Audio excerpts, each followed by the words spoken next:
Hi friends, welcome to Classic Samayal. இன்னைக்கு நாம ஒரு சூப்பரான ஹெல்த்தியான ரெசிபி பார்க்க போறோம். என்னன்னு பாத்தீங்கன்னா வாழைத்தண்டு தயிர் பச்சடி. இது செய்யறது ரொம்ப சுலபங்க. இதை நீங்க ஒரு சாலடா சாப்பிடலாம். அதே மாதிரி வெயிட் குறைக்கணும்னு நினைக்கிறவங்க, அதே மாதிரி ஸ்டோன் அதாவது கிட்னி ப்ராப்ளம் இருக்கிறவங்க இவங்கெல்லாம் எடுத்துக்கிட்டா ரொம்ப நல்லது. ஸோ இப்போ இது எப்படி செய்யறதுன்னு நாம பார்க்கலாம். இது செய்யறதுக்கு ஒரு மிக்சிங் பவுலில் பார்த்தீங்கன்னா கொஞ்சம் சில்லுன்னு உள்ள தண்ணியை ஆட் பண்ணிக்கோங்க. ஆட் பண்ணிட்டு இதில் ஒரு சிட்டிகை உப்பும் அதோட ஒரு அரை டேபிள் ஸ்பூன் அளவு கெட்டியான தயிரும் ஆட் பண்ணிக்கோங்க. இது எதுக்குன்னா நம்ம வாழைத்தண்டை கட் பண்ணி போட்டு கருத்து போகாமல் இருக்கிறதுக்காக தேவைப்படும். ஸோ இதை நல்லா மிக்ஸ் பண்ணிட்டு இதை அப்படியே எடுத்து வச்சிடலாம். இருக்கட்டும். இப்போ இந்த பச்சடி செய்யறதுக்கு கொஞ்சம் எலசா உள்ள வாழைத்தண்டா சூஸ் பண்ணிக்கோங்க. அதாவது பிஞ்சு வாழைத்தண்டா சூஸ் பண்ணிக்கோங்க. முத்தல் நல்லா இருக்காது, ஏன்னா அதுல நார் அதிகமாக இருக்கும், சாஃப்டா இருக்காது, பச்சடிக்கு சாப்பிட நல்லா இருக்காது. ஸோ இந்த மாதிரி கொஞ்சம் பிஞ்சு தண்டா சூஸ் பண்ணி அதில் உள்ள மேலே உள்ள பட்டையெல்லாம் ரிமூவ் பண்ணி எடுத்துடலாம். இந்த மாதிரி நான் ஆல்ரெடி பார்த்தீங்கன்னா வாழைத்தண்டு சூப் வீடியோவில் வாழைத்தண்டை எப்படி க்ளீன் பண்ணணும், எப்படி கட் பண்ணணும் அப்படிங்கிறது சொல்லியிருக்கேன். இப்போது இதை இந்த தயிர் பச்சடிக்கு வேறு மாதிரி கட் பண்ண போகிறோம். பட் பேசிக் ப்ராசஸ் அதே தான். இப்போ பார்த்தீங்கன்னா இந்த வாழைத்தண்டை இந்த மாதிரி சின்ன சின்ன வட்டங்களாக வெட்டிக்கலாம். அதை வெட்டும் போது இந்த மாதிரி நார் வரும். அதை இந்த மாதிரி விரல்களை வச்சு ரிமூவ் பண்ணிக்கோங்க. இந்த ஸ்டெப்பை நான் ஆல்ரெடி சொன்ன மாதிரி சூப் வீடியோவில் போட்டிருக்கேன். உங்களுக்கு தேவைப்பட்டால் நீங்கள் அதில் கூட பார்த்துக்கலாம். ஸோ இந்த நார் நமக்கு தேவையில்லை. இப்போ இந்த நறுக்கின பீசஸை கொண்டு போய் நாம் இந்த மோர் தண்ணியில் ஆட் பண்ணிக்க போகிறோம். ஆட் பண்ணால் தான் இது கருத்து போகாமல் இருக்கும். இப்போ இதில் ஒரு 3 துண்டை எடுத்துக்க போகிறோம். எடுத்து இதை சின்ன சின்னதாக வெட்ட போகிறோம். நம்ம சூப்புக்கு இதை அப்படியே கட் பண்ணி அப்படியே வேக வச்சோம். பட் இந்த வாழைத்தண்டு தயிர் பச்சடிக்கு அப்படியே போடக்கூடாது. அதனால் இதை எடுத்து இந்த மாதிரி ஃபஸ்ட்டு 2ஆக வெட்டிக்கோங்க. ஒரு 3 பீஸ் 4 பீஸை எடுத்து வெட்டிட்டு அதை இந்த மாதிரி வெங்காயம் கட் பண்ணுற மாதிரி பொடியாக நறுக்கிக்கோங்க. இது பொடியாக நறுக்குனா தான் உங்களுக்கு ரொம்பவே நல்லாயிருக்கும் பச்சடிக்கு, அதுக்காக தான் சொல்கிறேன். ஸோ இப்போ இந்த மாதிரி சின்ன சின்னதாக வெட்டிக்கலாம். வெட்டிட்டு இதையும் கொண்டு போய் அந்த நம்ம தயிர் கலந்த தண்ணியில் ஆட் பண்ணிட வேண்டியதுதான். ஆட் பண்ணிவிட்டு அதில் மீதம் இருக்க அந்த சின்ன சின்ன வட்டமான பீசஸ் எடுத்து இதே மாதிரி பொடிசாக நறுக்கி அதிலேயே ஆட் பண்ணிக்கலாம். இதே நீங்கள் வேலைக்கு போகிறவங்களா இருந்தீங்க அப்படின்னா உங்களுக்கு நைட்டே இந்த கட் பண்ணி இந்த தண்ணியில் போட்டு ஃப்ரிட்ஜில் வச்சுருங்க.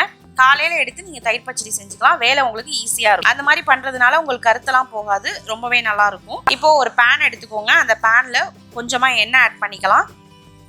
எண்ணெய் ஆட் பண்ணிவிட்டு இந்த வாழைத்தண்டை அந்த தண்ணியிலேருந்து ரிமூவ் பண்ணி அப்படியே இதில் ஆட் பண்ணிக்கலாம். அந்த தண்ணி நம்ம சேர்க்கணுன்னு அவசியம் கிடையாது. ஸோ இதை இந்த பேனில் மாற்றிட்டு நம்ம நல்லா வதக்கி எடுக்க போகிறோம். வாழைத்தண்டு பொதுவாகவே தண்ணி ரிலீஸ் பண்ணோம் நிறையா. ஸோ இதில் நம்ம தண்ணி நிறையா சேர்க்கணும் அவசியம் இல்லை. ஸோ கொஞ்சமாக உப்பை ஆட் பண்ணிக்கிட்டு ஒரு அரை கப் அளவுக்கு தண்ணி மட்டும் ஆட் பண்ணிக்கோங்க, ரொம்ப சேர்த்துறாதீங்க.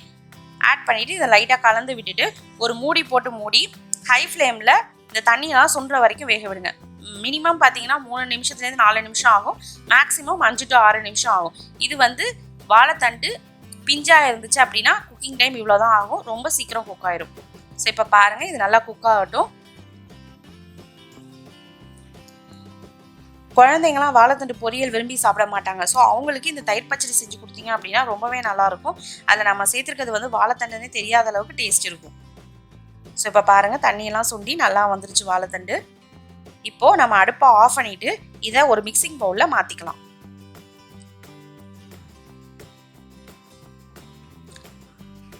இதை மிக்சிங் பவுலில் மாற்றினதுக்கப்புறமா இது கொஞ்சம் நல்லா ஆறணும். இது ஆறுறதுக்கு முன்னாடி தயிர் இதெல்லாம் ஆட் பண்ணக்கூடாது. ஸோ இது நல்லா ஆறுனதுக்கு அப்புறமா இதில் கொஞ்சமாக தேங்காய் ஆட் பண்ணிக்கோங்க, 2 டேபிள் ஸ்பூன். அதுக்கப்புறமா கெட்டியான தயிர் 1 கப் ஆட் பண்ணிக்கலாம். தேங்காய் உங்களுக்கு வேணும்னா ஆட் பண்ணிக்கலாம், இல்லைன்னா அந்த போர்ஷனை ஸ்கிப் பண்ணிக்கோங்க.